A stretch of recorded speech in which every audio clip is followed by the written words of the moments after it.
Like, I feel like this is valuable, like even just what was just said. Yeah, I think we should just record it. We can always not publish it, right? Or edit it or whatever if something. Yeah, yes, exactly. But I completely feel the same way as Annabelle. Like I've never really felt that I really belong in my country. But at this time, I somehow feel that I really need to be here. And my husband and I, we tried to leave the city and it didn't work. So I was like, okay, I'm not meant to leave because always every time that we set our minds together on something, it happens exactly the way we want it to. So we're like, okay, so maybe we're not meant to leave, and our presence is needed here. So I'm just going to make the best of. And actually, where we live, the area is very peaceful. It's very sort of, you don't really notice anything. Like sometimes I forget that there's COVID.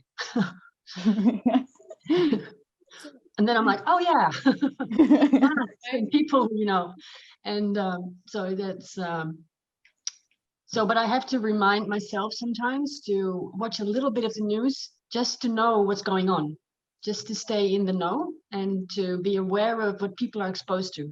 Because I don't really watch the news. I haven't really watched the news in I think 30 years. So, but now, so yesterday we decided to watch the news, and we're like, what? Oh, yeah. Yesterday would have been a day to do that. Because we have Where like. are you at again, ANNELOT? What? Where are you at? Like. Oh, I live in Utrecht. That's in the Netherlands. Okay. Yeah. So, and then we had like, it was so interesting because they have this program now, and it's a TV show that's meant to get people to get vaccinated, and they so they make it really like jolly, and it's so weird to look at it. It's like it's so obviously fake that it's just funny, and it's so sad at the same time, like really sad. And so we're watching that, and it's just like, oh, is this happening now? And they call it the evening of the vaccine or something, or the evening of the, I don't know what.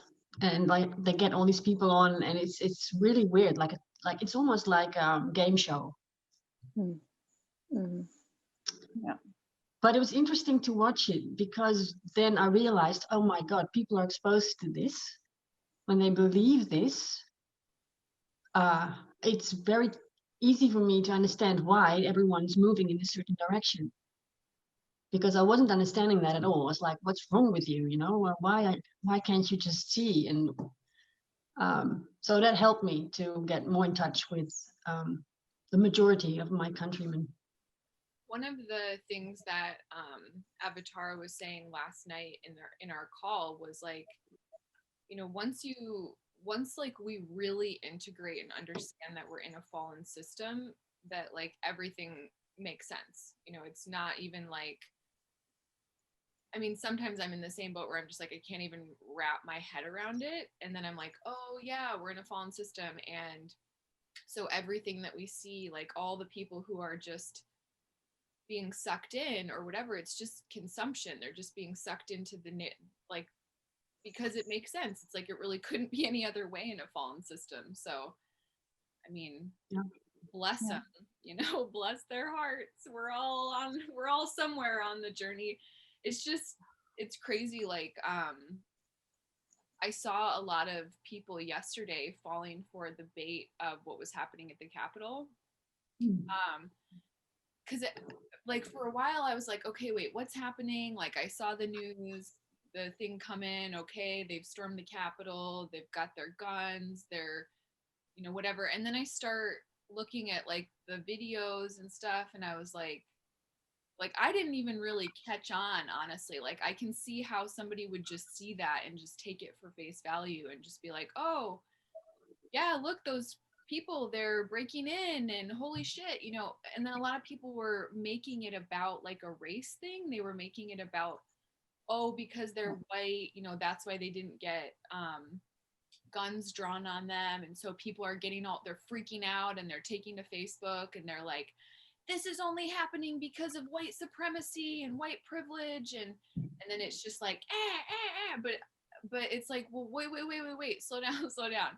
Like, this doesn't make any sense, because if you look at like all the other riots and all the other, like, of okay, first of all, if it was legit, it doesn't matter if they're white or black. If it was legit, they would have stopped those. I mean, like, the highest security, you're telling me that a Capitol building with like the most security, more so than like the people just out on the streets, so we can deploy police and stuff for the streets, but then we don't have people defending the Capitol, like that. It just doesn't make any sense. So, and then I started seeing other people, like, um, one of them is like, what's her face, that I follow on Instagram, and she was like, oh, George Soros is gonna be really pissed that guy forgot his red hat, like saying that it was an inside job, and that, they all pretty, I mean, I saw the video where the police were like, they're like, oh, they broke through, and it was like the police were literally just like, come on in, guys. Yeah.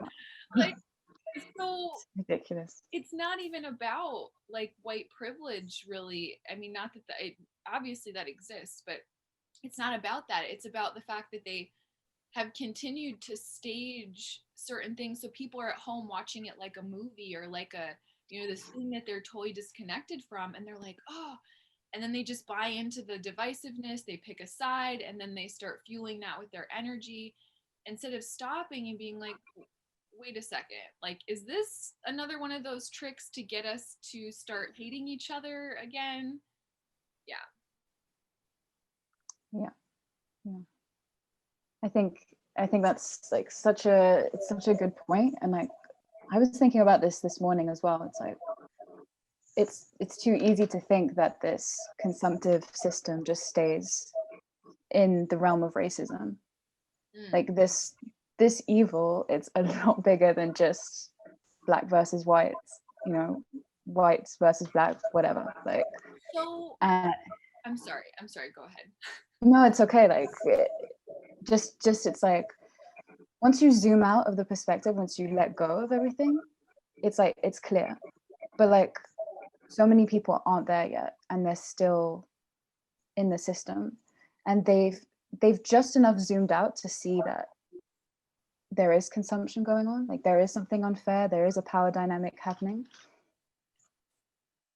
but not enough to like really like zoom out and really like unhook themselves. And I think the reason why they haven't done that is because there is so much powerlessness there. There's so much vulnerability. Like, if what we're saying is true, then like the amount of vulnerability and powerlessness that has to be faced in order to like embody that reality is like, we've gone through it, so we know. And I mean, I'm talking about myself, I'm still going through it, we all are. And I think that, I mean, for me, that's kind of my point of focus, is to try to be really like sensitive to that it's so hard to wake up, basically. Like, it's so difficult. And that's, I think we're being called to, in our each individual ways, to like assist everyone in that waking up process, because it's super intense. Like, it's super intense. Yeah.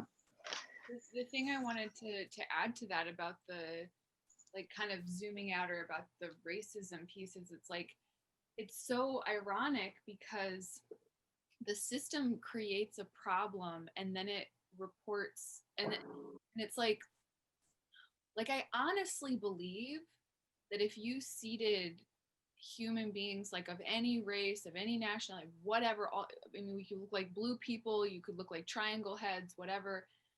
I think that without indoctrination, people would naturally just accept other people as they were. So it's sort of ironic that like now it's like, and now we want you to worry about this, and now we want you to worry about this. It's like, well, are we just worrying about that because you're telling us now that we should worry about that? Because it seems like the system is kind of set up to divide people, and then to blame the people who have been divided, and to like reinforce that division. It just like it's kind of like a mind fuck.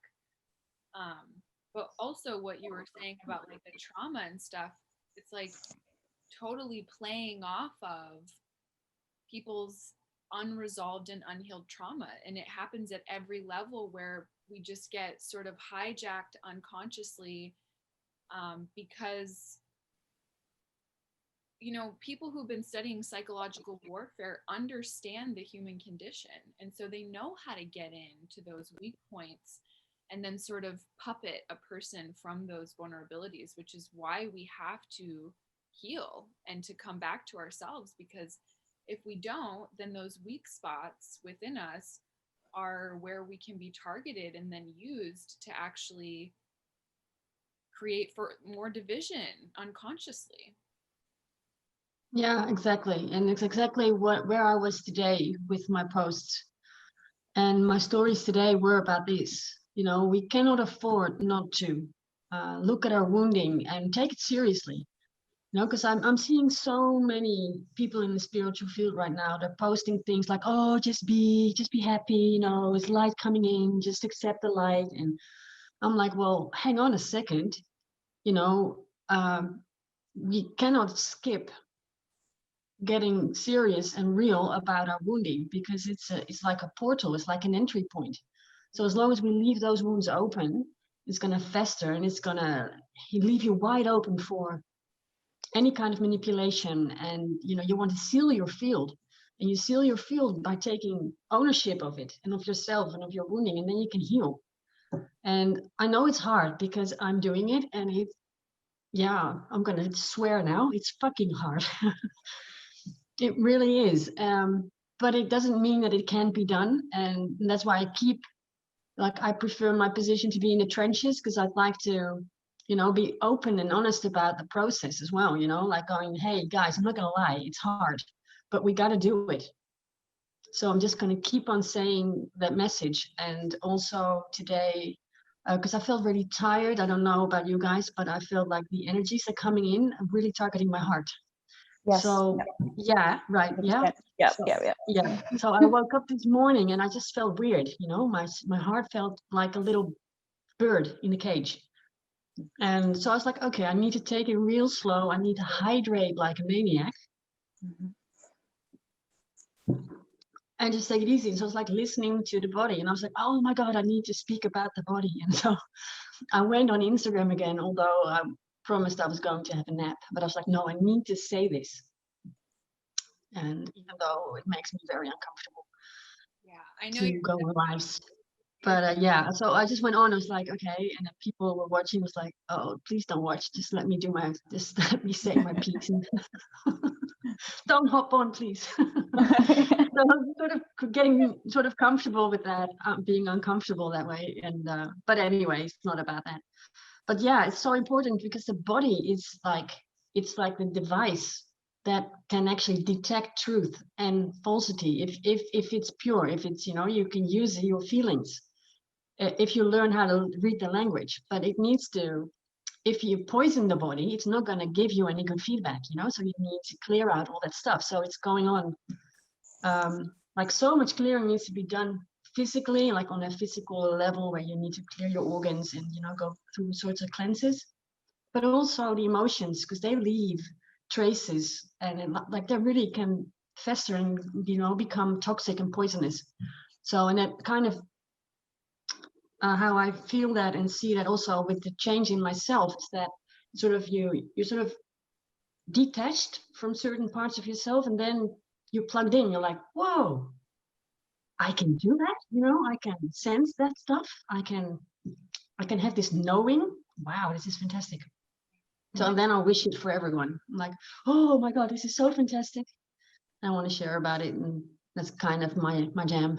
Yeah.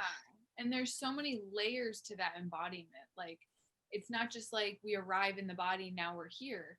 Like, we're, you know, it's like, I don't know, if I were to check in with myself, like maybe I'm 70% here, I don't know, 60% here. But every time we go towards those vulnerabilities and reclaim or re-own more of our energy, it's like it's crazy because you think that you're in your body. You really do. I mean, for a lot of people, it's like, what are you even talking about? Like, not in my body. I'm walking around. I'm talking around. I'm in the damn thing, aren't I? It's like, well, not really. You know, even if we're thinking about something, right? That we can, just for people who might be listening to this, like when you're thinking about something and then you just da, da, da, da, you know, Yeah. it's one form of leaving and then we come back. But think about all the times where before any of that awareness was even online and we were just like jetting out because of trauma or things that we couldn't handle. Like we don't even know what full embodiment feels like because so many of us left so early on that we just got used to not being embodied, so we just think that this is how it is. And then when you start dropping in more and more in those layers, it's like, oh my god, this is heavy, what's going on here, like, you know. And then you start really feeling the body and then to keep clearing it out. But I wanted to also add something in that Avatara said about the pericardium, the heart, which is the muscle surrounding the heart, that for a lot of people who, and she also was saying that like heart energy is coming in. And we did that live yesterday and I was like scratching at my chest, getting all red and stuff. So I felt like there was something happening with the heart. But what she was saying about the pericardium is that it will actually like almost be painful, like when that muscle starts to like stretch at a certain point to open the heart up, because all those traumas, they really do, like at an organ level, start to close off the heart or close off any other organs and energy flow to that for survival. And then it's like when they start to open that back up, it can start to feel like weird fluttery, or like, you know, the heart's kind of trying to expand, literally to expand, like the Grinch when his heart got bigger. Yeah.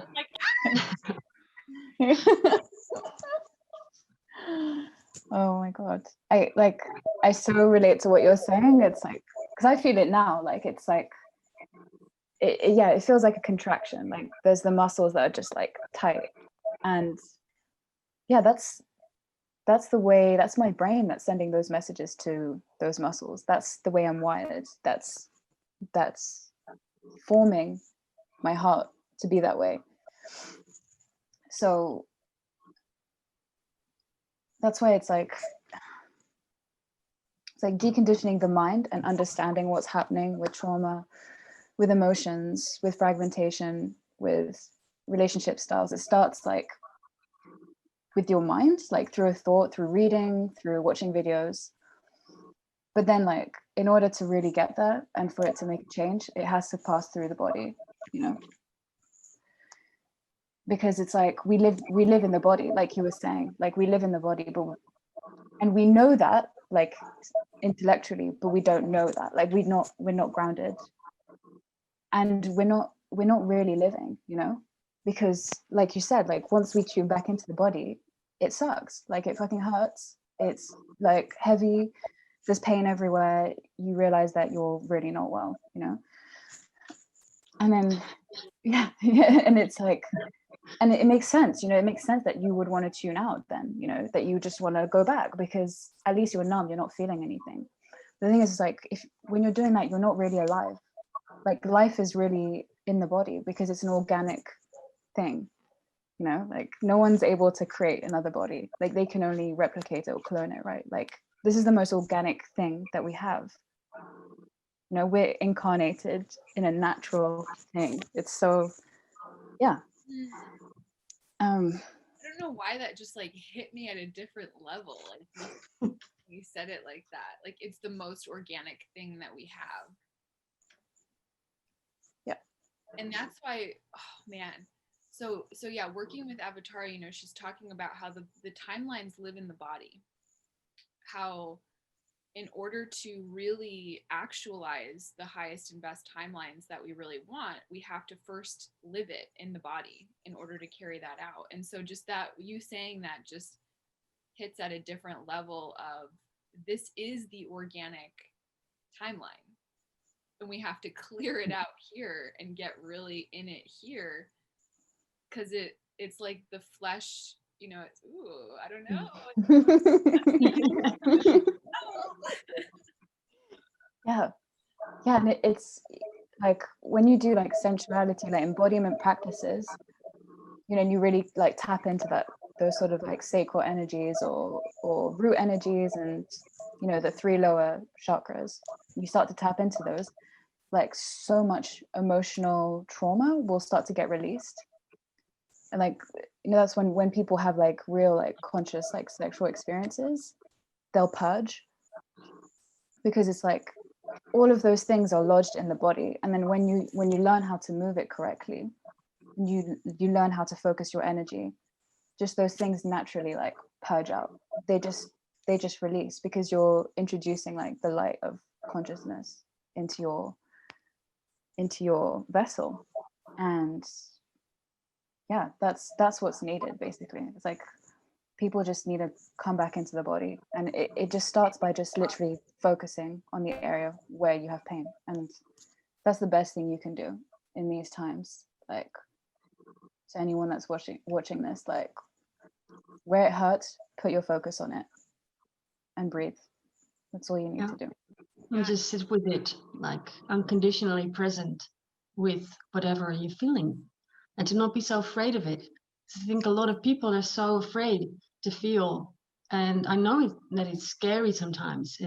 And I've had some releases that were really quite sort of like spectacular, with a lot of shaking, like especially sacral release from the perineum and that kind of area. It was violent, like it was coming loose, and my husband was holding me, and thank God he didn't freak out, but he was just holding me, and him holding me being like the safe container for me, I was able to release it and cry and shake, and then it was gone, and I was so peaceful, and it was really beautiful.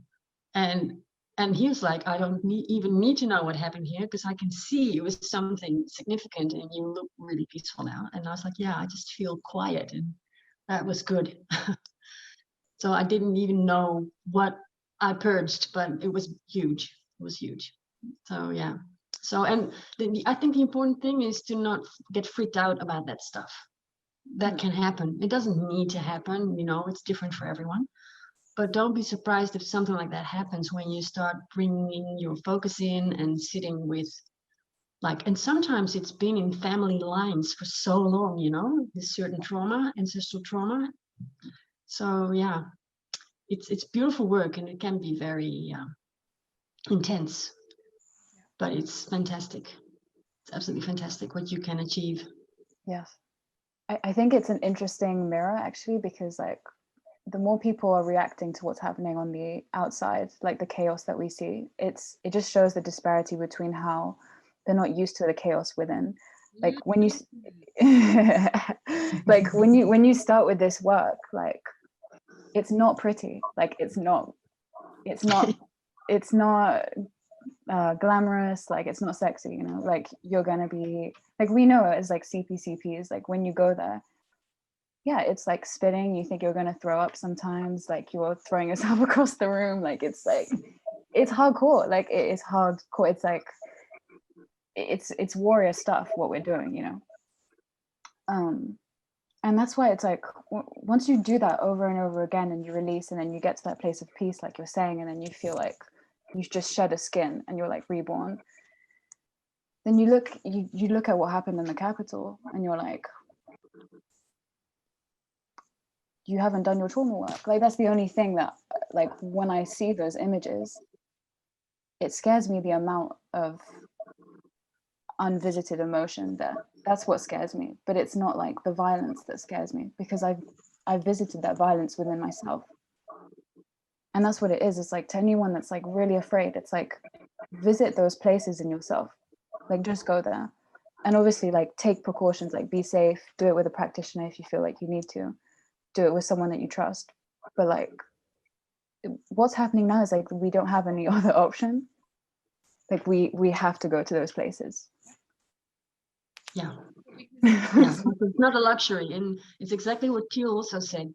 Like waking up in consciousness, it's not a luxury, you know. It's not like, oh yeah, I can do it to have a little bit of more fun in my life. No, we need to. You need to.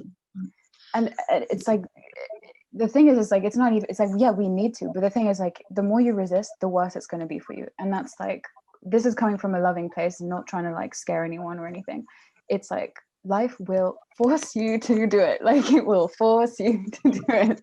So might as well do it now and take precautions and do it consciously than being like thrown into it and you don't know what that's going to look like, you know? Yeah. Right. Because, okay, this is going to be a little bit personal. But an example of this, if you don't do the work, like there's in my family a lot of problems with the heart issues and issues with clogged arteries and stuff. So my mother, a while ago, she had an episode where she was sort of almost having a heart attack, or had a little heart attack. I'm not really sure if she had one or if it was just close. But like she has a lot of problems opening her heart. Like she's very closed off. Like she's not really, sorry, mom, but it's very hard for her to receive love. And this is a pattern in my family, and it's something that I was always very sort of naturally good at, receiving and giving love. But I got very damaged being with parents who were not able to give and receive. And so I had to learn, undo the patterns. And I'm very proud of that work. But anyway, so I understand it's very hard, but I know what it looks like when someone doesn't do the work. Like if someone says, okay, well, I'm not going to sit with this. I'm just going to keep on going the way I'm going. And, then the heart gives out. It's going to give out. And this also, I'm not trying to scare anyone, but I'm just being real about it. This is reality. This is happening. This is how the body works. This is how emotions work in the body. If you choose to remain unconscious of them and refuse to work with them, they're going to come out another way, and you're not going to like, the way they're going to come out. Yeah. And now she was lucky actually, because they caught it early and they did, they cleared the heart area. And so all I can do is just hope that this is enough of a wake-up call for her to do that work. They had to so really go in and really clear it. So that's interesting, because they had to physically go in and clear it. Yes. Right. That wouldn't Yes. have to happen externally if we had done that internally. Yes. Sorry, I feel like I'm cutting you guys off sometimes. I'm trying to be really. That's okay. I'm trying to be good about not doing that.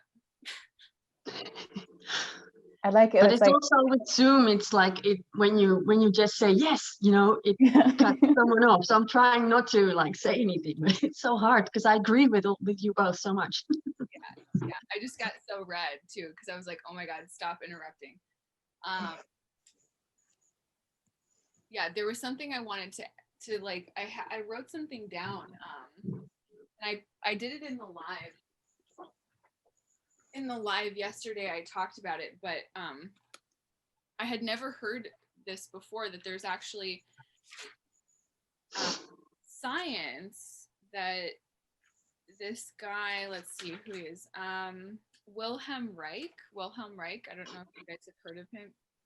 You have? Rings a bell. German? I think so, yeah. So what this person was saying was that, so trauma is stored in the psyche, not the mind. And he said that the psyche is like the mediator between the brain and the organs. So the way that he laid it out was that the psyche, or the subconscious, is like the software, and that the brain is like the hardware, and then the organs are like the machine. So if you start fucking with the software, and a person with the subconscious, and you're getting stuff into the subconscious, and then that's going to like make its way to the hardware, and then that's what starts affecting the machine. So that's why when we talk about shadow work and stuff, I just thought that was really an interesting analogy, that when we start talking about shadow work and stuff, we're talking about the software. We have to like totally dismantle, you could call it dismantle the old software, you could call it reprogram the old software, and then install new software. Like oh my God, it like blew my mind. I had to replay it. I like literally scrolled back and replayed it like 4 times. The video where this guy was saying Bill Gates wants to change your software the same way that he did computer software. It's like, oh, it makes so much sense. Like, so when I'm in the field with this avatar Ananda, and we're talking about bringing in codes and reprogramming, we have these technologies that are new software, they're new systems, new the language alone makes it very limiting to kind of talk about these things. But I think having those metaphors, it's like, no, that's really what it is. We really are altering, like,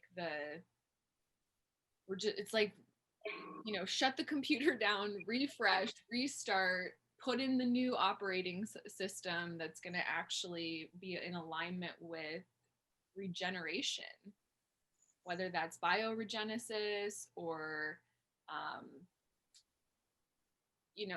wholeness, something that's going to lead us towards that cellular and spiritual and soul regeneration, instead of breaking down and splitting and fragmenting. And because that's the programs in the software that's up right now, is it's splitting technology that just splits people into a million pieces, and we're like the candy jar that fell over and we're scattered all over the place.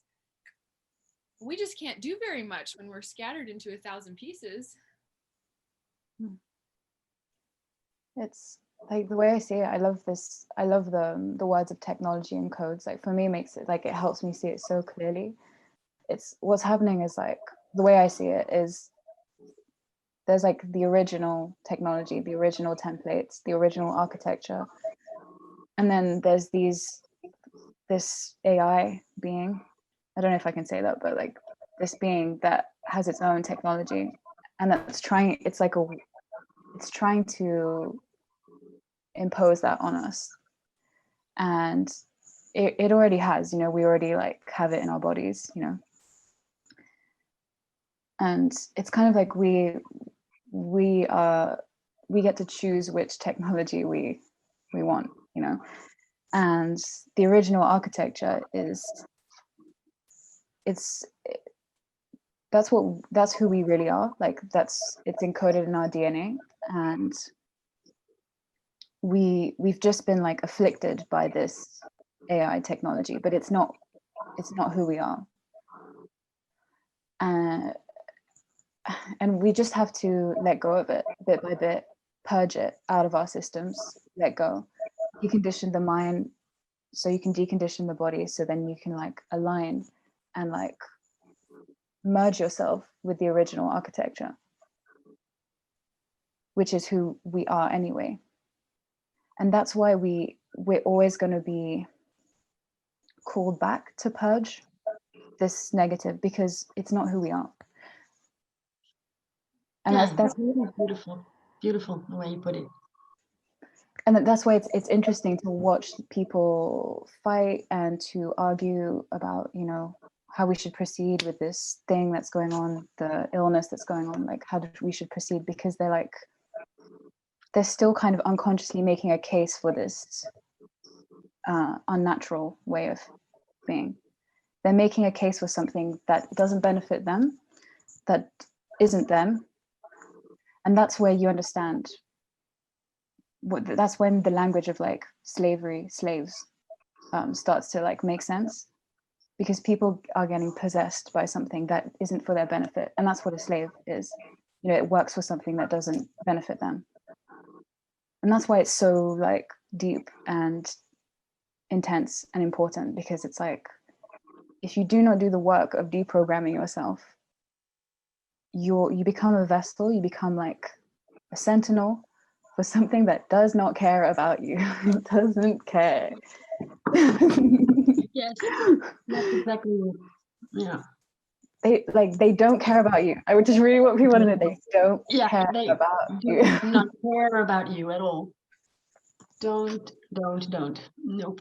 I have some good news, maybe for people who are listening, who are like kind of in alignment with what we're talking about.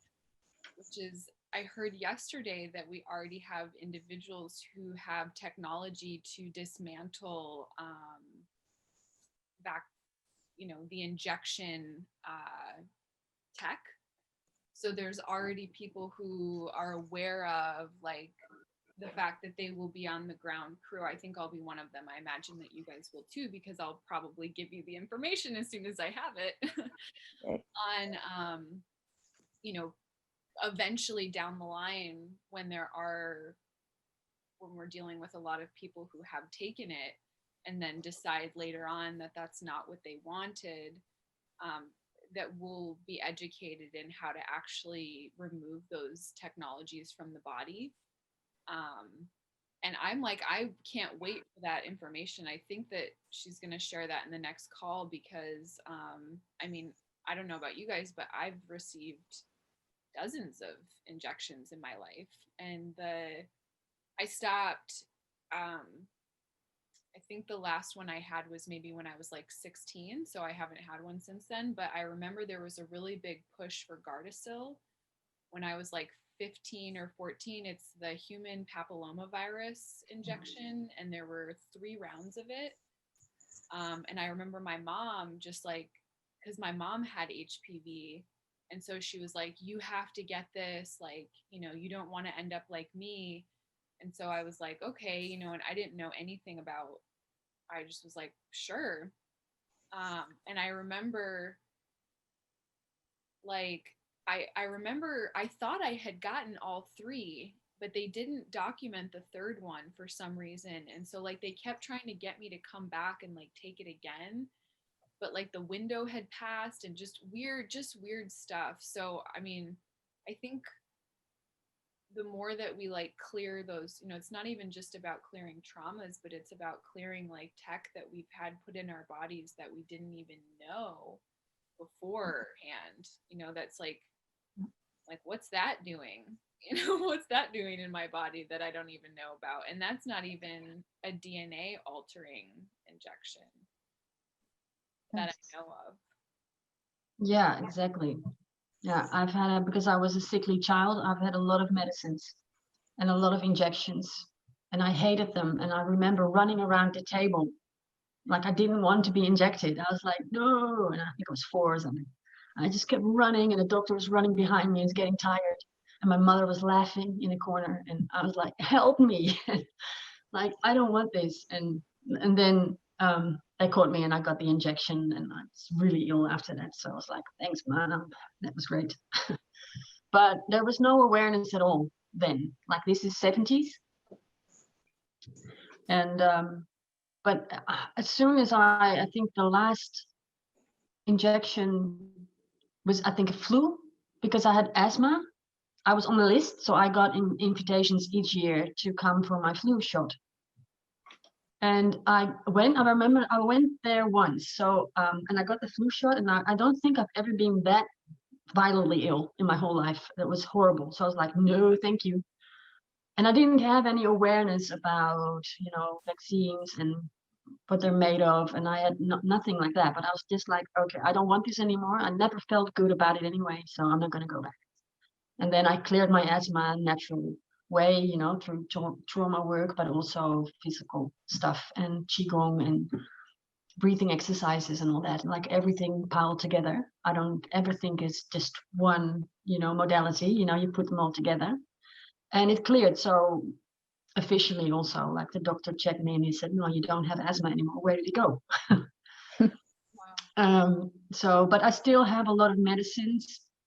Like, I took a lot of antibiotics in my life for infections and stuff. So I'm like doing a lot of liver related cleansing because, I just know it's text. I just know that. So I'm pretty enthusiastic about those.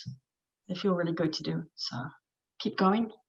I saw something yesterday about a mother who, and this was somebody who was pro being vaccinated, and she was saying, she was like, I'm not saying this to discourage anyone. I just want to be honest about my experience. She said that she was breastfeeding, And after getting the injection, her son refused to take her milk. And she said that she tried putting it in a bottle, he wouldn't take it. And then any of her frozen supply from pre-vaccine, he'll take that fine. But he will not take her milk. And she's like, we've tried everything and he just won't do it. And so it's like, smart fucking baby. That baby knows there's something in there that's not for me. Very interesting. Yeah. Definitely. Yeah, but that's the thing. I remember like the powerlessness I felt because as a child, you know, when I was really young, I kind of had an awakeness to me, you know, but I kind of tossed that aside because it wasn't helping me. It was making people hate me and it was making my life horrible. So I kind of like tossed it. But there was a point where I was actually having an awareness of other dimensions and of stuff and of things being true or not true. And oh, I always make it so complicated I lose my train of thought. Where was I going with this? I had a point to make. Oh no, lost it. When you were a kid, you were saying when you were a kid, you kind of knew Yeah. on some level you had an awareness of what was going on, but you Yes, decide. yes, exactly. And it just felt so wrong to me. I remember feeling like such a hard no towards, you know, the kind of medications, and I just didn't want to. I was always responded badly to them anyway, but they tasted bad. But I also had like energetically, I just like no. I would always rather, you know, have herbs or, you know, something else. And thank God my mother was also into, you know, homeopathy and herbs and all that kind of stuff. So she was kind of in the middle, which is like a blessing, I guess. But yeah, I remember that, like, but also feeling so completely powerless because I was like, I don't want this to happen to me, but it's going to happen anyway because I'm just a child and I have no power. So that powerlessness, that was really awful. I remember it well, and it kind of, you know, became a program, I think, of its own, or it created parts in me and fragments in me that I'm still dealing with. I'm still sort of trying to integrate and Those yeah, programs that get exploited exactly. taught Yeah. people to, it's like, well, I don't really care what you want, right? Because I know what's best for you. I'm your mother, I'm your father. I know what's best for your body. So, you know, this is how it is. This is the right thing to do. And we we don't check in with the kid. We don't check in with like, well, how does this feel for you? And so the message is the program of powerlessness, is that you don't really own your body and you don't really get to make decisions about your body, and in fact you don't even really know what's best for you. So what you should do is you should listen to mommy or daddy or somebody else to tell you what's right, because kids are just, you know, they're just blank slates that need to be molded and shaped because they don't know anything and they're just stupid, and we know everything. So, you know, we need to educate these dumb kids. It's like so ridiculous. Never mind the fact that like each successive generation that comes in is the more evolved version of consciousness. So we should really be paying very close attention to the kids that come in and what they're saying and what they're doing and how they're behaving, because they are the expanded version of what we have yet to see about ourselves. Yes. Yeah. I think I wanted to like add something as well. I think it's like it's interesting that we talk about when we're kids, because that's when it starts. Like you're saying, like the programming, it starts so young. Like we've had this world order like being shoved into us. Like I mean, we're born into it, you know. And I think it's like it's interesting to see how much they're trying to worship outside of ourselves, like data, like everything that's on the physical plane is what is like the truth, is what's held as like the up high that we must follow. You know, the scientist's always right, you know, but the data says this, this says this, and it's ignoring anything that can't be proved, anything that's like intangible, which is, you know, our body's source, like our intuition.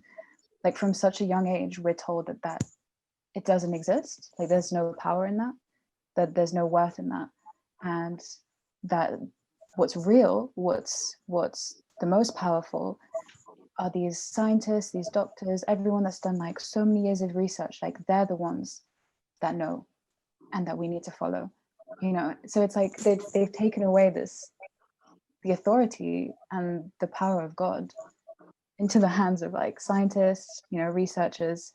It's so subtle, but it's unconscious, you know, unconsciously taking away authority from our bodies, which come from God. It's a creation of God, it's a creation of source. Take away the authority of that into the hands of people that don't know us, that are not close to us, that don't really care about us. Yeah, and I think what's really interesting is to have like observe and all the subtle ways that happens. Like it happens like all the time, where we're outsourcing our authority to others. Yeah. And that Yes. goes into like all of the religious programming as well. You know, it's very interesting. Like I was raised Baptist Christian, and I didn't understand, like I definitely questioned things. I was definitely like, it led me feeling like there was somebody watching me all the time, like I was bad, like there were these eyes in the sky that knew what was right and what was wrong, and I better not fuck up. And that externalization, like, because we know that all of this mainstream religion is inverted. It's like there's truths in there. There is truths, you know, even in the Bible, like there are truths in there, but so much of it is just upside down and is meant to lead you to externalizing your godhood, to not, you know, to disempowering yourself, that it's like, I don't know, it's something that like it's so weird because I'm kind of all over the place right now, but I used to, it's like when I first, it's like I broke away from religion, and then I was like spiritual, and then I became Christian again, but in the indoctrinated kind of way. And then I became spiritual, and then I lost all spirituality and was like, I don't believe in anything, nothing is real, all of this is a fucking lie. And then I started to really come back to myself. And then but at that point, when I was really coming back to myself after being kind of like a nihilist, I was looking at religious people like, you have like, just, this is like so, just so anti, you know, like I'm going to integrate all the polarities, and I'm going to take it.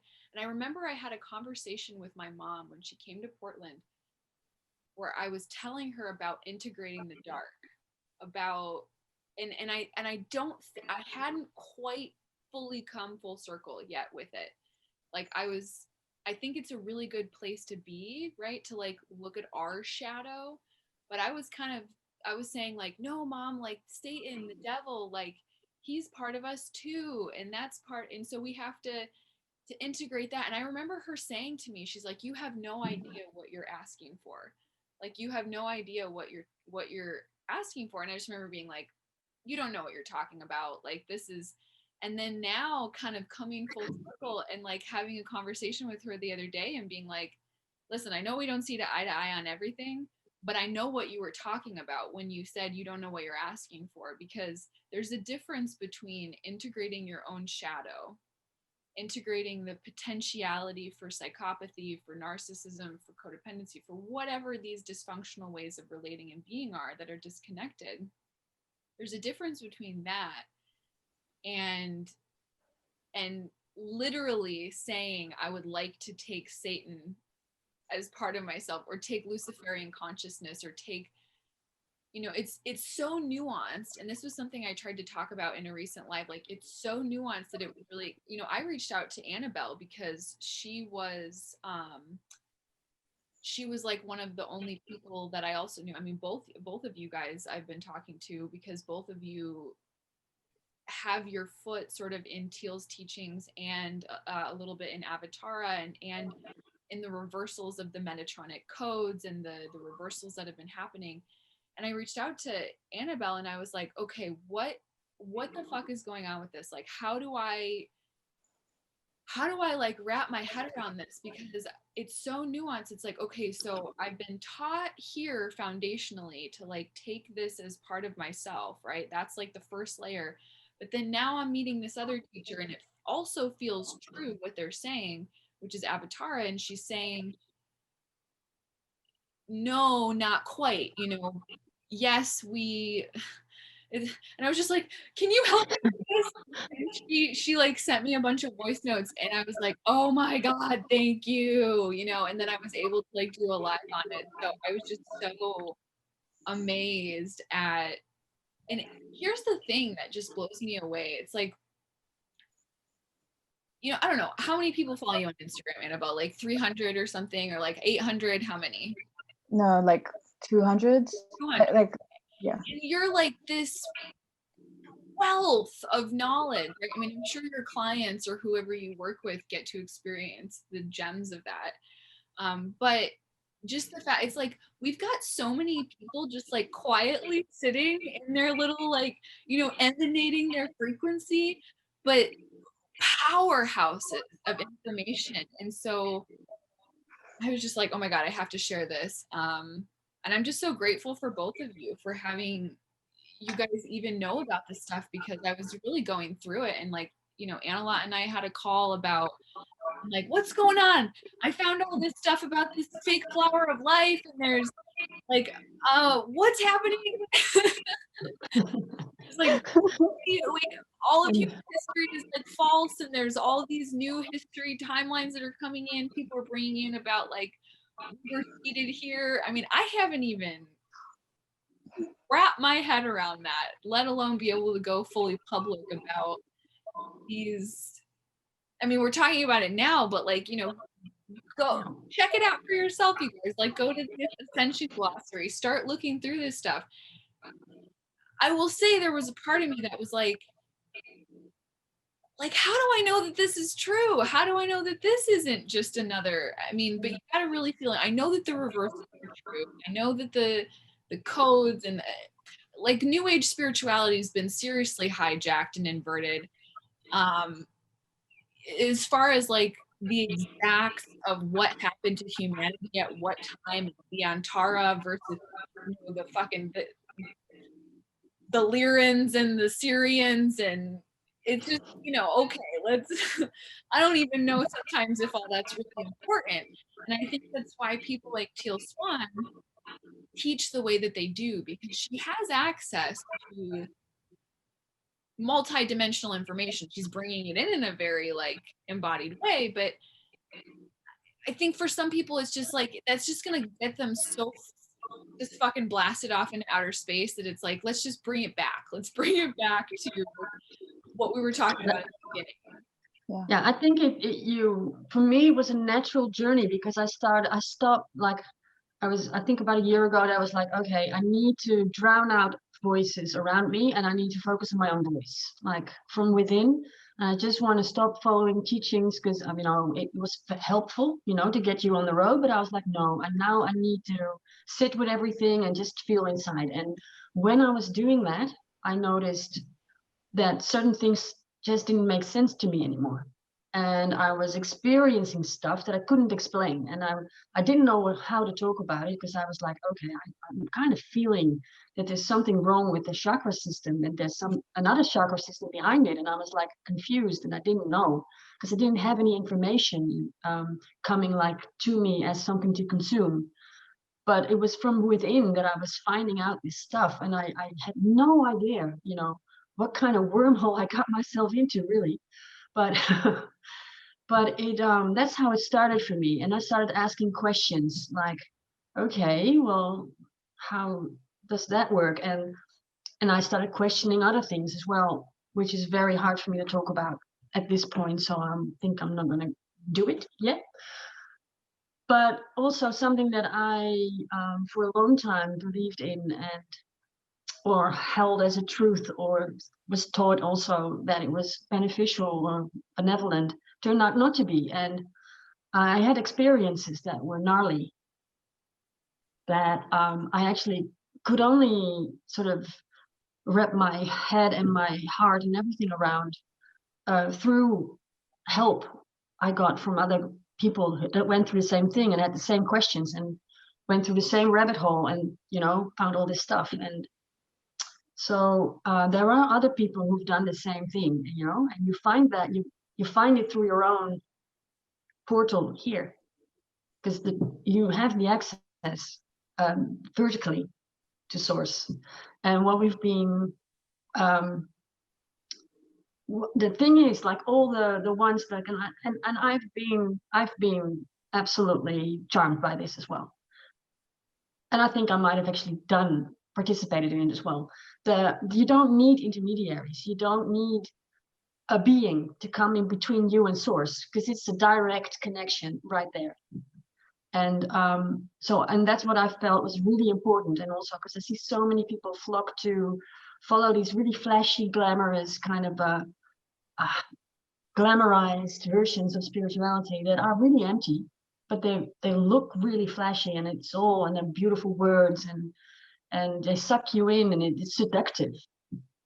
But I've noticed that true source energy is not seductive at all. It's very sort of like, okay, reality check. This is like this. It's very short. It's very sort of boom, boom, boom, boom. It's the architecture of it feels very solid. It's very sort of, you cannot crumble it. And the other stuff, like what now I've come to know as false light, it crumbles easily. So when you start throwing truth at it, or you start poking at it, it sort of or it starts shifting, or it becomes aggressive towards you, calling you names and getting abusive on you, and or giving you, like, making you feel really bad about yourself. And you know, anything that's true God will never make you doubt yourself, never make you feel like you're a bad person, or that you suck at spirituality, or that you are not, you know, deserving, or you need to, you know, do a ritual and then you'll. No, that's not how it works. It's love, and it loves you, or he, she, mother, father, I don't know exactly. Because I'm not a religious person. I've not been raised in religion. So for me, you know, saying things like God, it's weird for me in a way. But also good. Too. It's good in a way too, like source, yeah, and God. But also I saw a post by someone, and I thought, oh my God, I love that actually. That she's like, no, but we need to reclaim the word God, because it's been hijacked as well. So now we're reclaiming it back and putting it in the, like, giving it the meaning that it's supposed to have, like the mother-father union that we all are actually, yeah, masculine, feminine in one being, and we're like physical gods, as like physical God. So yeah, so all that stuff is just like, mind blown, very, very, very blown. So I needed to sit with all that stuff for so long, and I think I was already sort of immersed in it for a couple of months before I talked to Rowan, before I talked to you, because I don't even know how we got to it. Like, I think you posted something and I was like, hey, hey, I think she might be, you know, on the same track. I think I sent you a DM or something, and then we got to like, oh my God, you're asking the same kind of questions and going down the rabbit hole. Yeah. But you know, it's not fun to have also your spirituality be smashed into bits. Like, well, that's fake. Or, you know, that's like, okay, but how do I know this is true? So that's the thing, you know, and that's why discernment, as you see it everywhere, but it's so important. And it's like a muscle you need to train, really, because you're going to be fooled, like everyone. I think every single person has been trapped or fooled or had an experience, you know, with a guide or yeah. So when I posted something about this, like, I got this really beautiful message from this woman who told her entire story, and it was very moving. And she, like when she first started waking up, and she told me how she was sucked into like this false light thing, that thank God she's now rid of, but it really turned her crazy. Like they, like exactly what Annabelle said, don't love you. They mock you and they ridicule you and they use you because we have the living light in us. So they need us as food, basically. And so you have to see that so you can free yourself, and you have to be willing. And that's difficult, I think, for a lot of people who have invested all their business and all their lives into a certain type of spirituality. And that's heartbreaking, because you're gonna have to smash up your business and start fresh. You know, for certain people, that's certainly a thing. So you need to burn like everything you thought was true, and have it be burned off. Huh? I said it means admitting that we were wrong, that we're fallible. Exactly. That Yes. we're not infallible. Yeah. And we need to be able to really say, oh shit, I was duped. And there's no shame in that, because we have all been duped time and time and time again. And I imagine that more will come out and we'll be like, oh man, that too, shit. It's a humbling experience, because we've all been tricked. And so, I mean, I kind of wanted to comment on what you were saying about the guides thing, and I'm so glad that came up, because I noticed, and I won't name her right now because I don't know if she wants to be named, but there's somebody else in the community who really beautiful person, trauma recovery, does healing work and stuff, but was always working with guides, would constantly bring in guides and say, I'm channeling a message for this particular guide, or I'm bringing in information from Archangel Gabriel or Archangel Michael or Metatron, or whatever. And it's really interesting, because like I would sit there and I would feel these really great feelings, and I would have these like high, almost like a high experience, because of how, and it's like I know that person is a pure human being. They mean absolutely no harm, and they're starting to come around to it too, and they're like, oh shit, like I've built this whole business on interfacing with guides and bringing informations through. And so she started going direct, and that vertical, like we're talking about, going direct to source, because this is what Avatara spoke to last night. She was saying, anybody who's early on in this, and I think that includes myself, because there's so much to purge and so much to understand, especially multidimensionally, that really for a long time we really just need to be going direct, because until we have really, really, really strong discerning muscles, it's so easy for us to get taken into side doors with any of these beings that are imposters. They pose as benevolent beings, and like you said, it's glamorous. It's a freaking ET that's showing up and is like, you're like, whoa, I've never seen it. I mean, I've had ETs come in and drop in. I had one come in, and now that I'm kind of wrapping my head around this and my body around this, I'm able to spot all the times where I was contacted and it was not pure, and times where it was.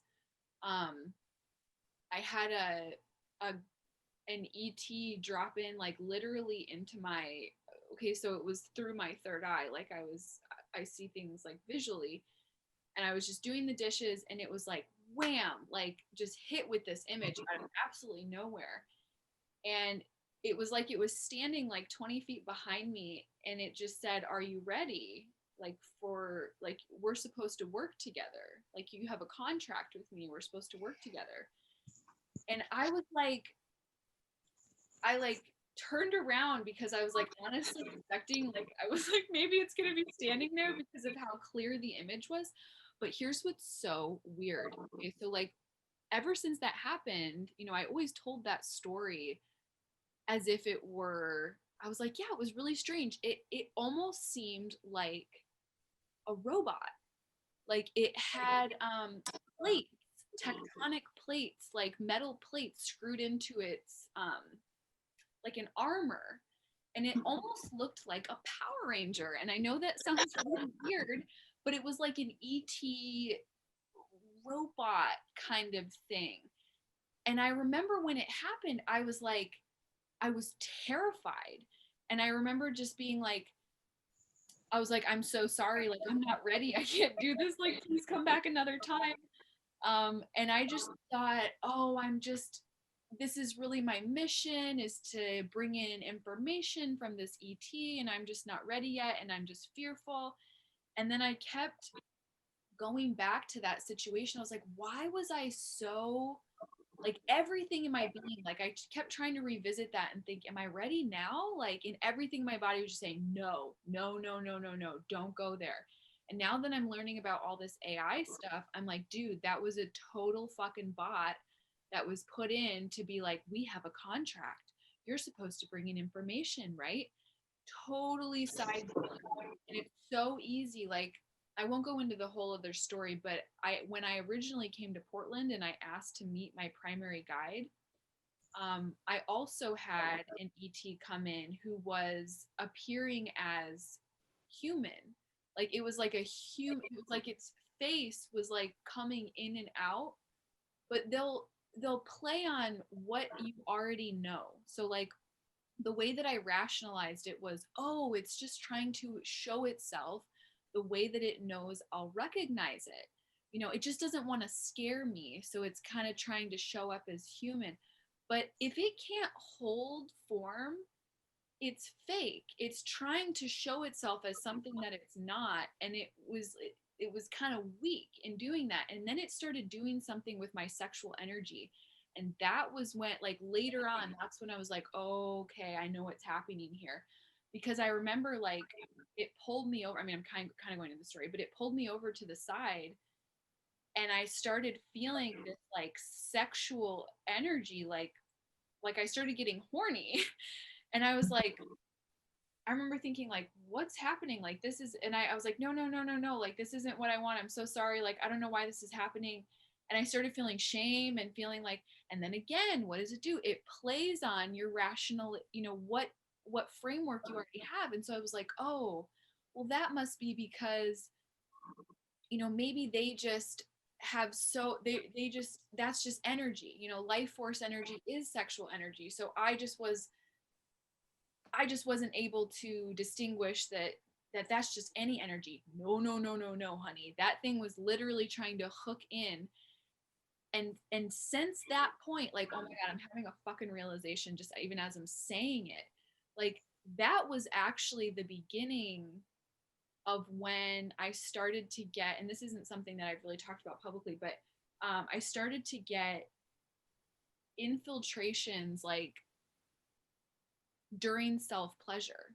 Like, I would start to get flashes of images of like weird shit, like stuff that I'm like, that's not me. And it started to really scare me, actually, because I thought that there was something wrong with me.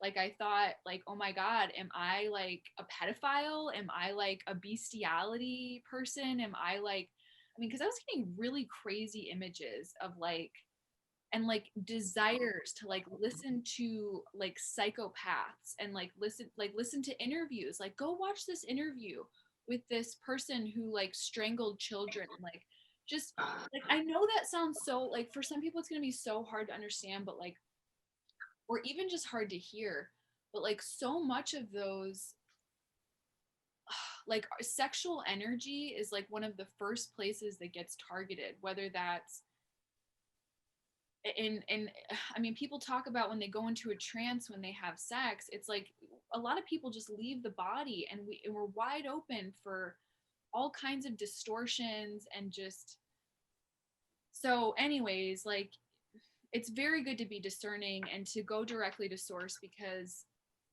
these guides and these false guides,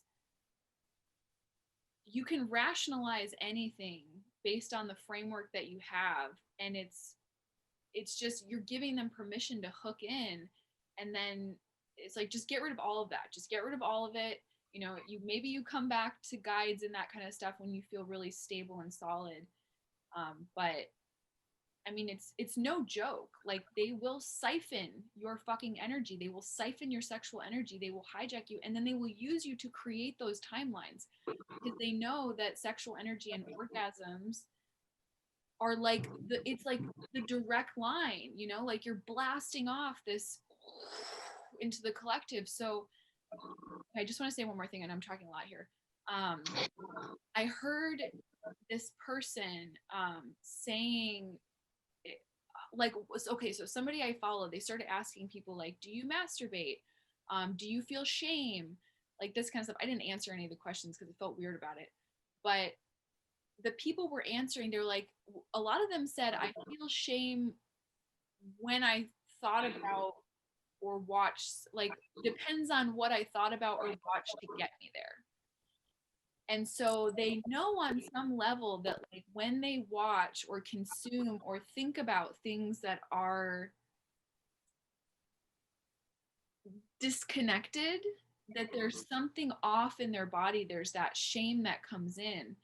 And I think we have to really pay attention to that and reclaim, like, what are we thinking about? You know, what are we watching? Because that is actually like really, really powerful manifestation energy. And it'll just go right back into the black hole. It'll feed right into these elites, and it actually builds timelines. So I've had to reclaim that, and it's been really hard. Just wanted to say that. Yeah, and actually it's feeding the false mother, the dark mother. And not dark and dark skinned, because dark skinned people are beautiful. No, dark as in dark. No light, like no living light anywhere to be found. They chose to separate themselves from the living light. So that's the darkness. And the dark mother is feeding their shame. Like, I've done a lot of reading about this, and I've saw a lot of also listening to a lot of women who cleanse themselves through the sacral. And this one woman that, oh, she's what I love her. Like, her handle is The Voice of Sophia, and she speaks about this. And she had a really, really potent video about this a few days ago, where she told her own story, how she was entered through a ritual through the sacral.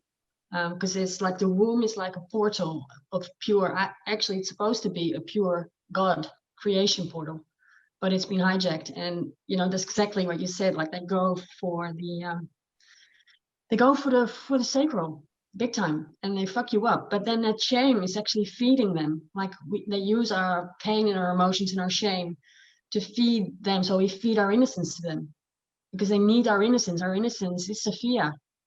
It's Christ, Sophia. It's the God energy, and so they want to. So exactly that is why it's so important as well to really get into this stuff and to ask questions and to explore your womb area and clear it from abuse and from, because it's weird, because I have had horrible dreams where I was raped by demons, and my father was raping me, and I know that he never did, but it was like the images they were showing me was to terrify me and to break connection. And also, they always, like, when I get pulled into astral for dreams and they're fucking with me in my dream. Now I know it's funny, because lately I've been sort of awake during that and saying, no, fuck off. This is so not true. It's not really happening. I don't consent to this. Fuck off. So I've been able to recapture myself now. But I've had a few dreams where they turn my husband into this horrible, horrible, disgusting pig that abuses me and is horrible to me and breaks my heart. But he's my union partner. He's my beloved, my true beloved. So I know rationally that that's false, but still I would wake up feeling all these feelings. And it wasn't until very recently that I understood that that was a manipulation, and I was wide open during sleep. We all are. So that's why it's so important to seal yourself and protect yourself when you go to sleep, to not, be a plaything while you're sleeping, and to like reclaim your power also during your sleep, and to seal yourself off. People look into the 12D shield. I can't remember. I think it's Lisa Renee. That's probably wrong. It might be wrong. That's right. It's right. Okay. So yeah, Yeah. 12D Shield. She has people, I think, connecting with Andromeda, and the way that Avatara does it is direct to source. I just did that full 12D Shield like last night in our call, and so I know how to do it now. And it's what you're. I mean, that's why when you said seal the, it's like that's what we were doing. We were literally sealing the shield so that nothing can enter through any of those points. Yeah, so I was gonna say, yeah, have people look into that. Yeah, there was something else you said that. Can I just add one thing? Yeah, like Yes. when we were just a bit earlier, like we were talking about yeah, like talking to guides and like talking to goddesses and stuff, and like something I realized, like, and I mean I was like reading and watching, it's so, you know, so much of mainstream spirituality is about like rituals to Lakshmi, to Isis, to, you know, like, oh, this is a feminine full moon, so now we need to like do a ritual, like the full moon goddess or whatever, like any sort of goddess. Or, and yeah, it's so much about that, and it's like it's really, really important to know, like, then when we're doing these rituals with that intention, it's like we are feeding these beings, and these beings exist in the astral, and they are getting fed by that. And yeah, it's like, why are we feeding them?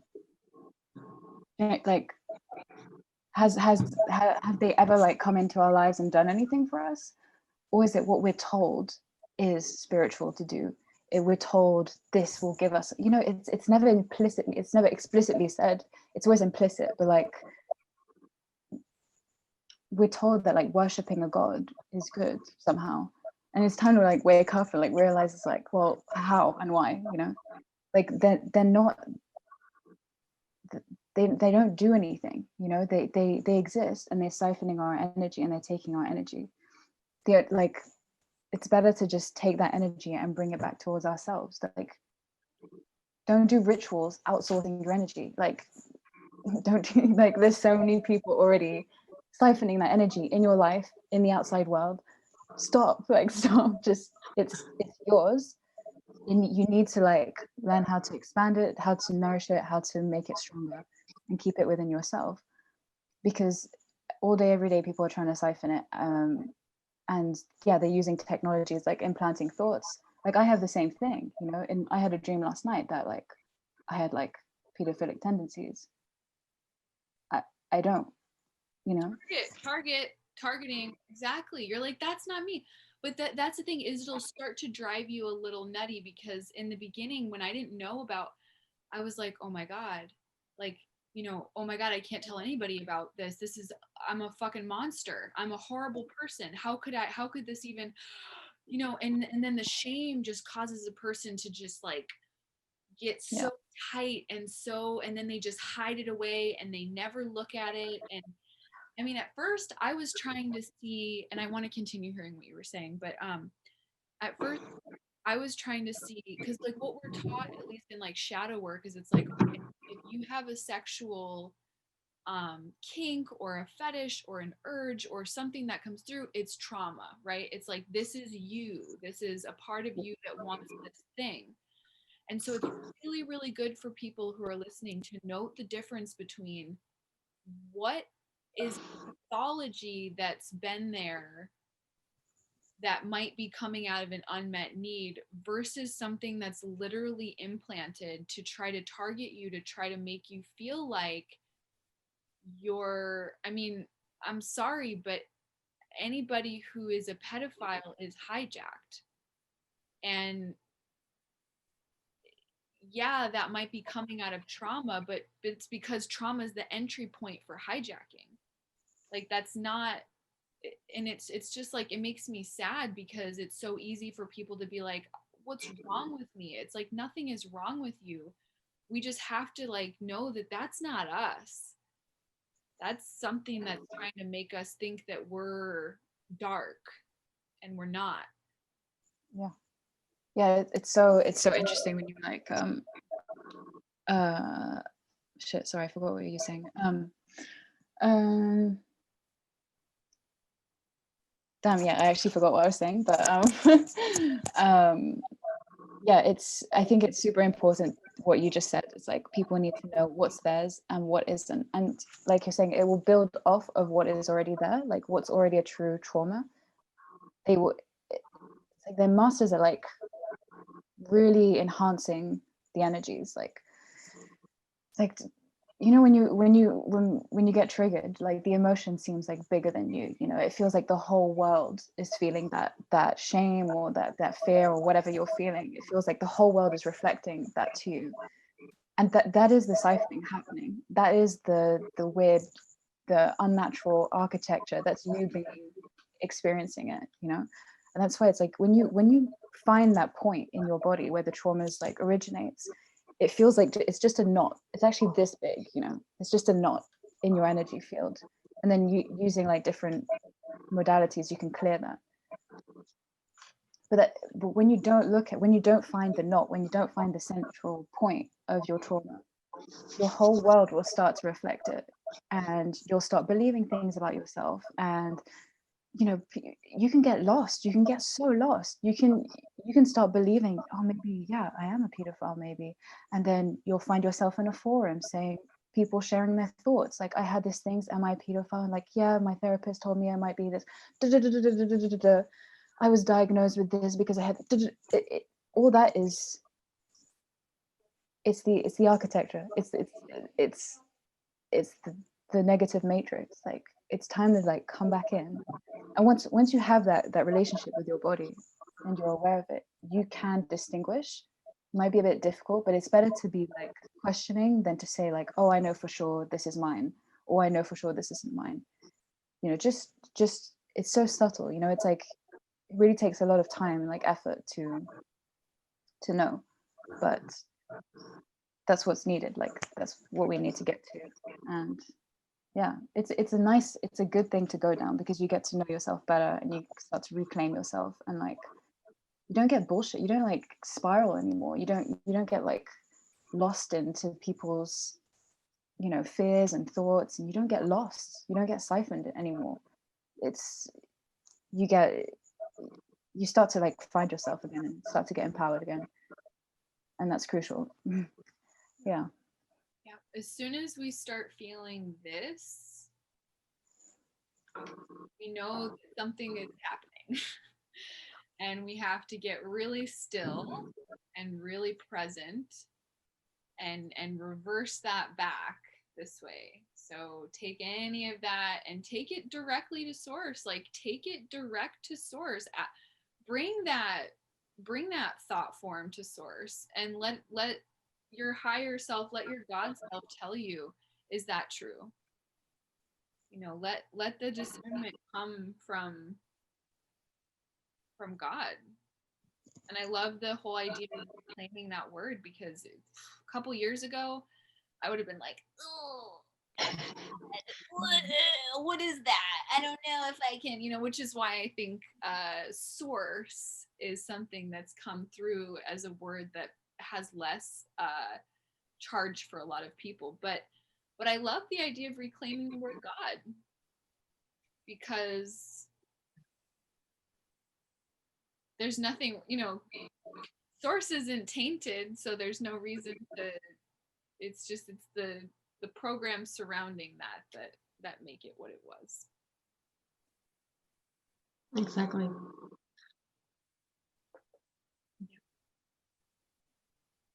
Yeah, and it doesn't help that religion, like, it's being organized religion, it's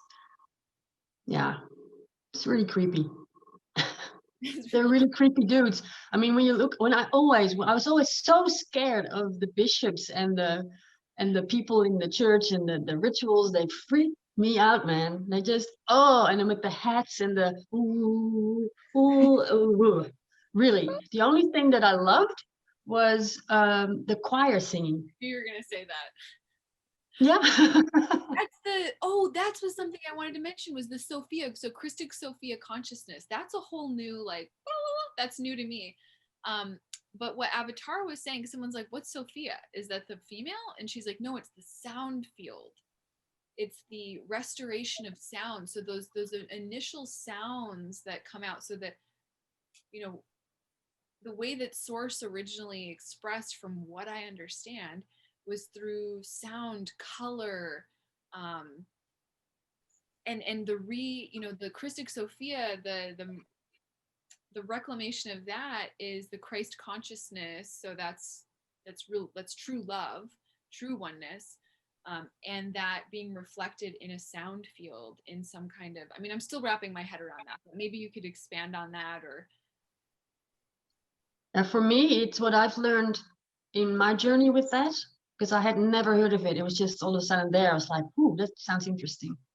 But what I've so far unpacked a little is that it's not, definitely not a person. It's not someone you can draw. It's not, you know, a being. But it's definitely, if you want to talk about you as a person, how can I experience Sophia? It's feeling. It is your innocence. It's your pure, organic, true inner feeling. That's totally uncorrupted and pristine, and that's in everything. So it's actually permeates everything that is organic. So the animal kingdom, the flowers, the like nature, it's like Sophianic fields are in everything. And what I've also heard is that I don't feel terribly confident talking about this because I'm just embarking on this journey. But yeah, it's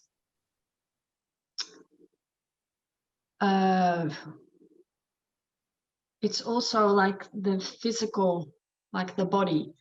So when you get in touch with your body, you're getting in touch with the Sophia in you. So that's why it's so important to reclaim your body and your emotions and your feeling, because then we're reclaiming Sophia, because that's been hijacked, that's been cut off in pieces. And what I've heard is like fragmented and stuck somewhere in black magic. And we're by reclaiming our bodies, our sovereignty, and getting in touch with our feelings and trusting and intuition and the subtle like Holy Spirit like kind of a presence of grace. Yeah, I think that's a really nice word. It's innocence and grace, and find that in ourselves again, because it's not gone. You know, even though, you know, we've been corrupted by programs, we've been derailed in ways, you know, by doing certain acts or thinking certain thoughts or eating certain foods. But we can all, like, it's a choice to search for it in yourself. And the Christ was then like, see what someone was talking about, in a way that it was the Christ part is also like the intelligence, and the Sophia is the feeling. So it's like that together is like also like the daughter, son of God, mother, father. No, I know I'm getting into this whole mystical place that I'm not very comfortable talking about, but it's like, it's very sort of, there's no language. That's the thing. Like, we don't really have adequate language to talk about it. But for me, when I think of grace and, you know, that pure innocence in the heart, and then I'm like, and I feel like that like Holy Spirit type of feeling, then I'm like, yeah, okay, if that's Sophia, then I felt that definitely, and I feel that in nature, and I think and also in love and in union, you know, with my husband, I felt that energy. Like it's so, and I've also heard in that the thing about the sound. So like there's different sort of what do you call that, teachings going around about that. So, and I've not really examined all of them to a point that I feel confident enough to speak about that. But that's like, I'm just saying what I've for me, what I've Yeah, well, we have to put it out what I there. feel about them. Yeah. We have to put it out there, even if it's not in some perfectly packaged thing, right? Because even just getting the words out there and these concepts, like I said, I hadn't even heard of Christic Sophia, you know, and I imagine that there are sounds to everything. You know, we have a very limited range of what we're perceiving in the physical, which is why we worship the physical, because it's the only thing that people we're so disconnected that that's seemingly the only thing they have access to. So what else would you worship other than the physical? But that there's really so much texture and color and sound, you know, that we're just not even, there's really a symphony in nature and in organic life that really is there. I wanted to just throw in here, because I know this is getting pretty lengthy, which is totally fine. But I wanted to throw in here like some interesting things that Avatar was talking about, the 5D. So I'm sure for like anybody who found their way to spirituality, you talking about ascending to the 5D, 5D, 5D, 5D. We're exiting the three-dimensional matrix. We're going into 5D. I mean, Victor Otto, I think, is like the fucking 5D king on YouTube. He's got like a million videos on how you know that you're in the 5D, how you know that you're beginning to ascend to the 5D, ascension symptoms. I mean, and I love the word inscension, because that really gives them much better, or understanding instead of understanding, right? We're beginning to reclaim language so that we're not casting spells that we don't want to be casting, spelling.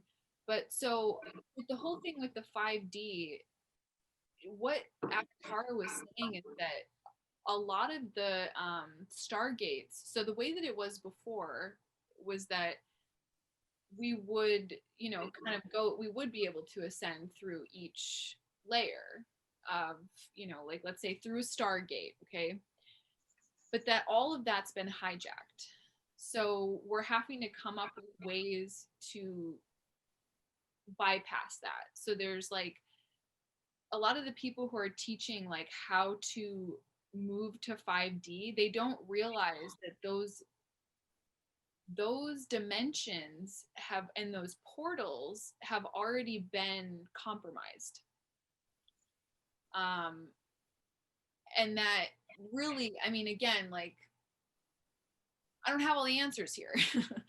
But what I do know is that there are people who are saying, and you know what? It never resonated with me. Like, I saw that stuff and I was like, what is this? Like, what's going on with this? Like, I never bought into it. I never paid any attention to that.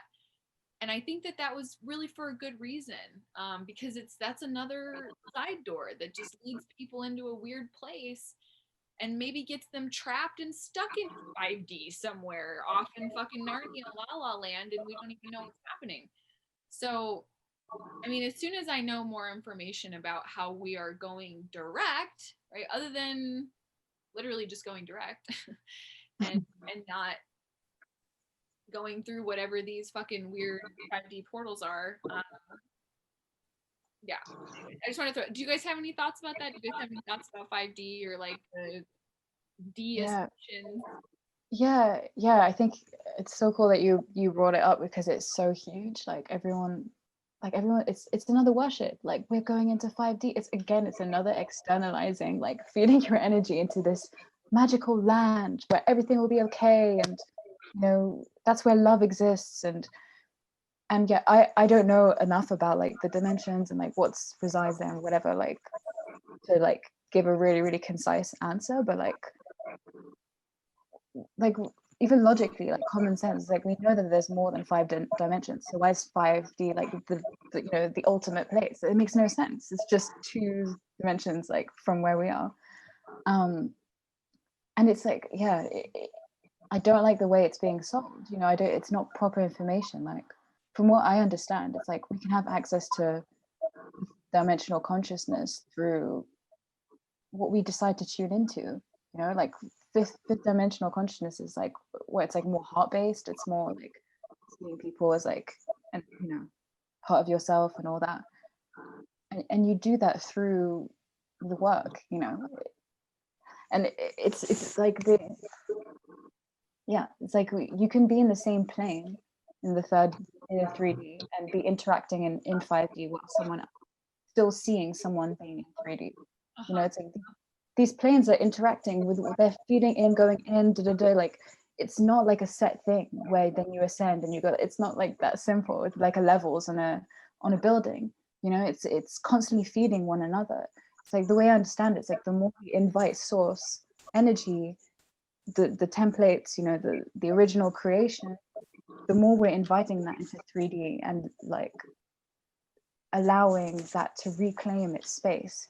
Because by feeding in, you know, negativity, separation, it's like we're allowing these lower dimensions to be a part of 3D. You know, it's like a war, like they're coming in from under and we're trying to like anchor in these higher things. It's so like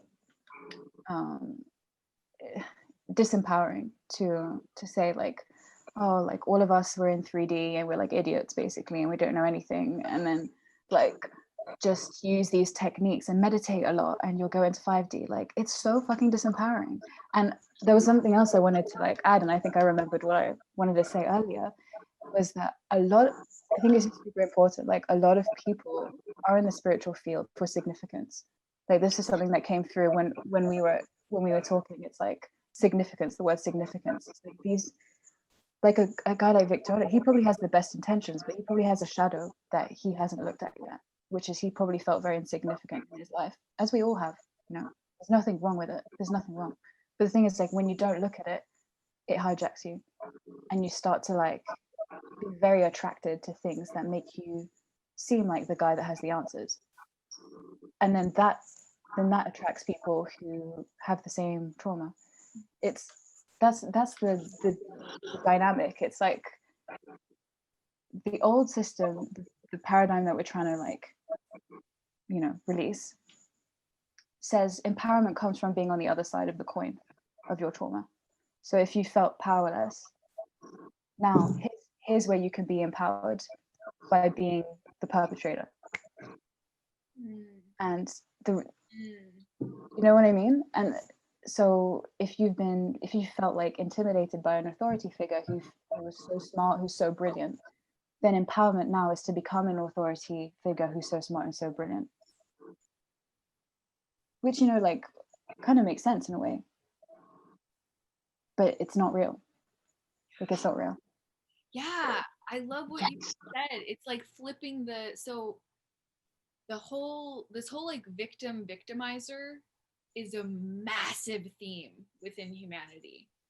And you just said it so brilliantly, that it comes from that place of disempowerment and from feeling insignificant and from feeling victimized, because so many people, I mean, let's be honest, they were victimized, whether it's historically or as children or whatever.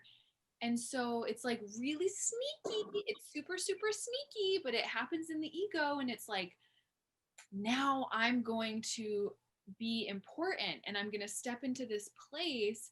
It's not fully embodied, but it's like, and now I'm going to kind of turn and make anybody who is not at my level, it's like sort of you become the victimizer.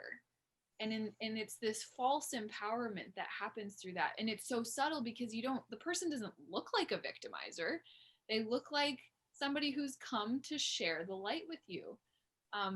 But you're gonna feel kind of like bad about yourself. And that's when we know we're still feeding into that dynamic. And nearly everything that's taking place on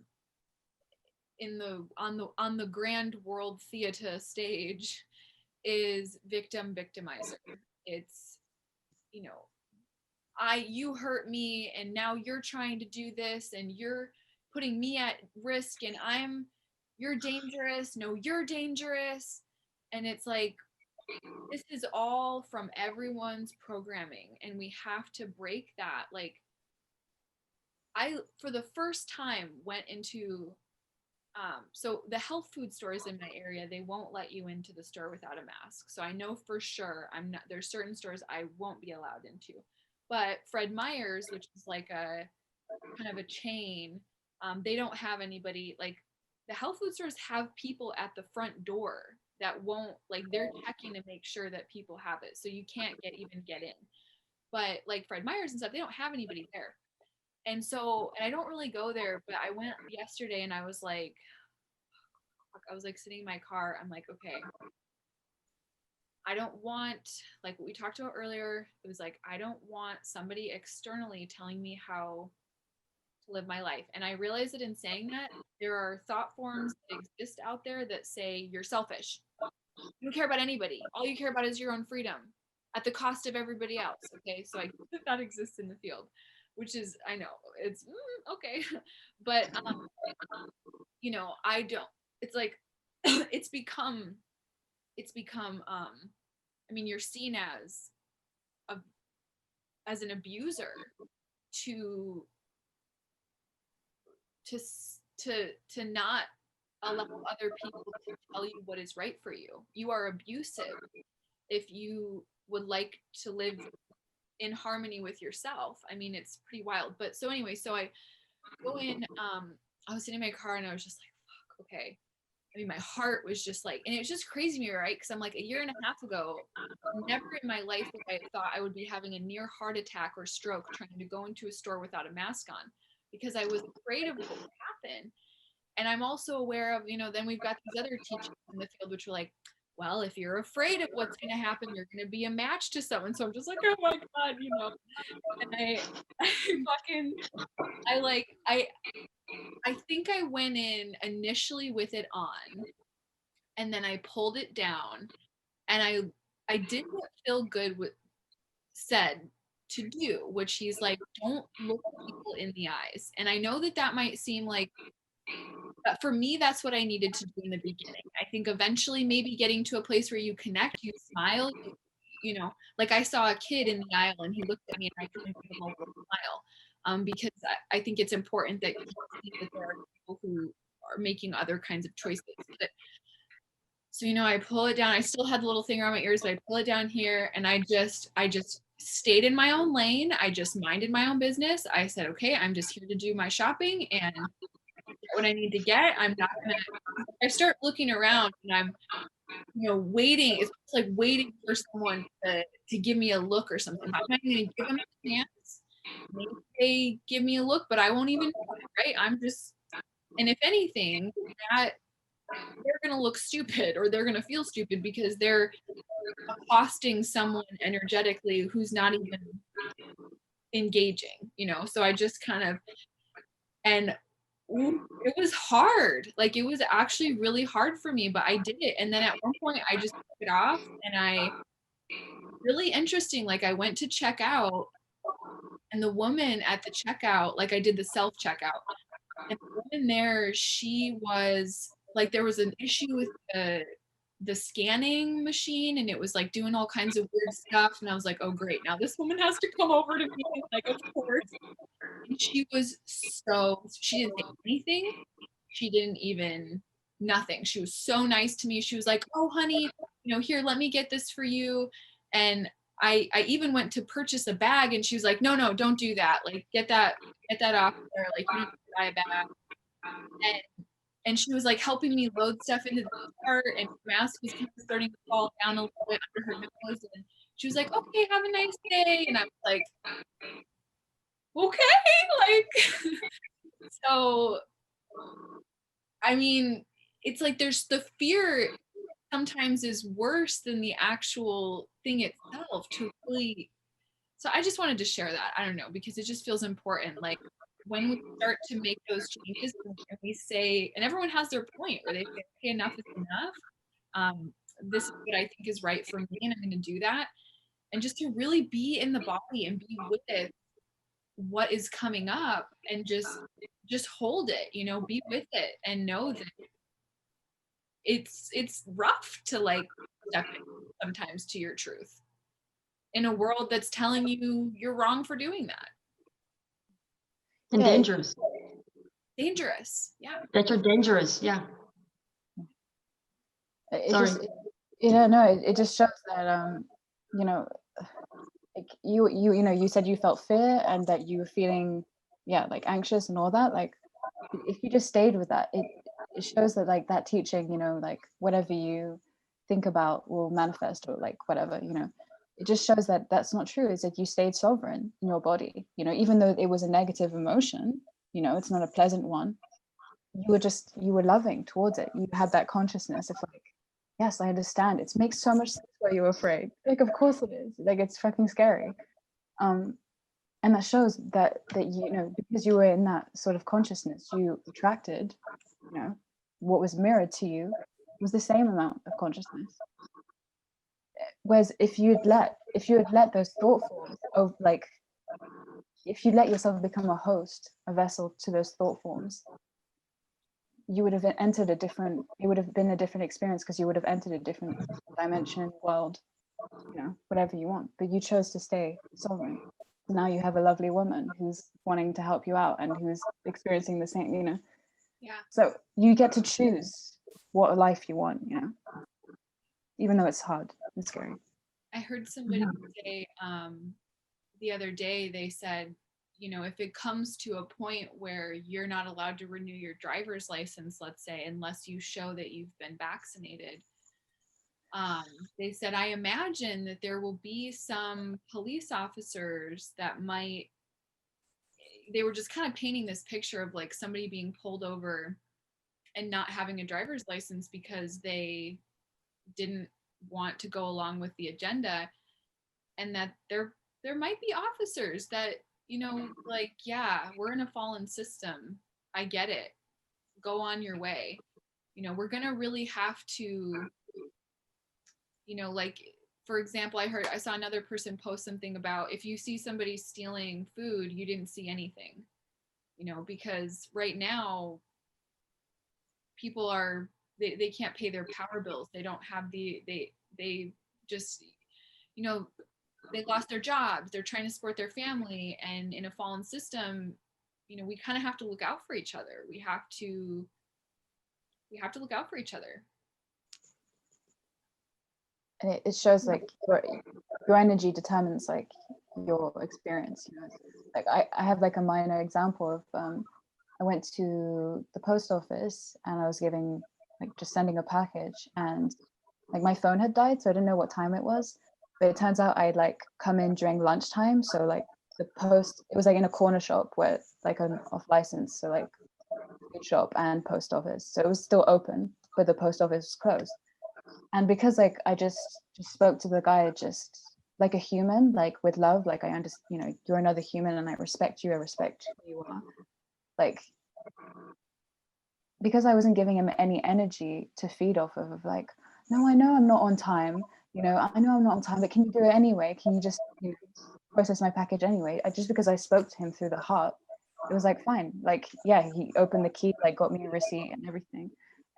And you know, that's such a small little example, but it just shows, it's like, if you embody, you know, the kind of energy you want from other people, if you really become that person that you want other people to be, that you, the kind of person that you want the world to be inhabited by, you can already entrain others through that, you know, because deep down they want it.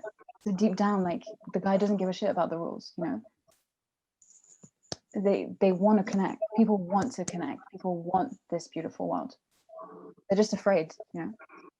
So because we're like kind of, I don't know, ahead of the curve or whatever, you know, like we have to be that person. We have to be that person that just has this aura of like, I love you, you know, that's walking around like everything's fine, and I see you, you know.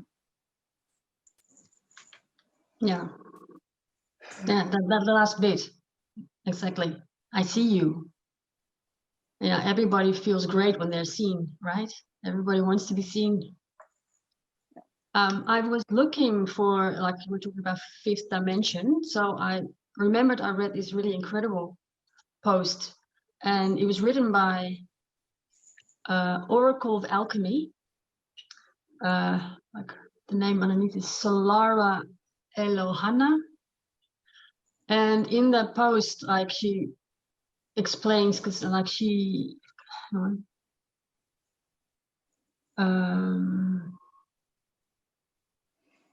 yeah, that there's a lot of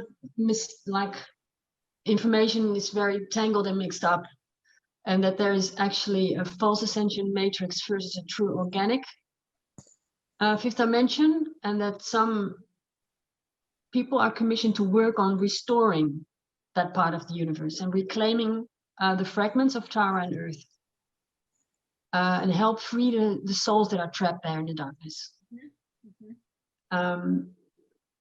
And then she says like the false one that is being used actually to trap people and into a dream world. Like it's very what Annabelle was saying, like and it's gonna be very hard to distinguish it from real, because they're very good at glamour.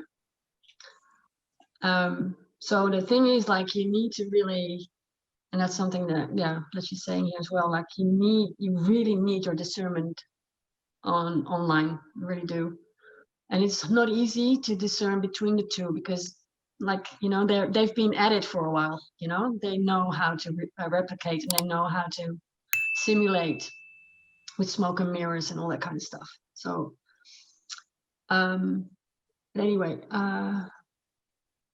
yeah, and then she's also telling about that we live in a fallen realm, like we live in a fallen world. And we're enmeshed in massive multi-layered dark matrix of corrupted codes, smoke and mirrors, mind control programming, transhumanism, DNA manipulation, poverty, consciousness, consumerism, worth, and centric programming, all intended to cannibalize on humanity and manipulate us into consenting to relinquish our God-free sovereignty. And I think that she hits it, like nails it there. And but it's a really good post. So I'm recommending anyone who's listening now to look her up, Oracle of Alchemy. And the post is called The Fifth Dimension. And I think it's the first post on her. Like, she doesn't have a lot of posts. She's a really good writer, by the way.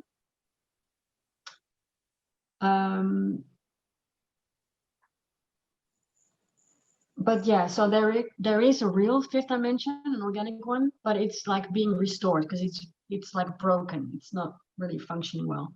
So that's probably also what Avatar means by, you know, bypassing it in a way, because it's, you know, it's but they're in the process of reclaiming it. People are working on it that are actually commissioned to do that. Yes. So that's awesome. But for the rest, you know, what we can do is work on ourselves, like make sure that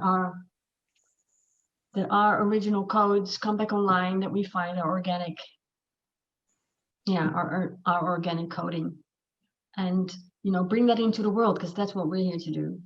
That's what I feel that I'm here to do, to just be that and bring that into the world, and also to keep, you know, reminding people like, hey, you don't have to consent, you know, you have a choice here.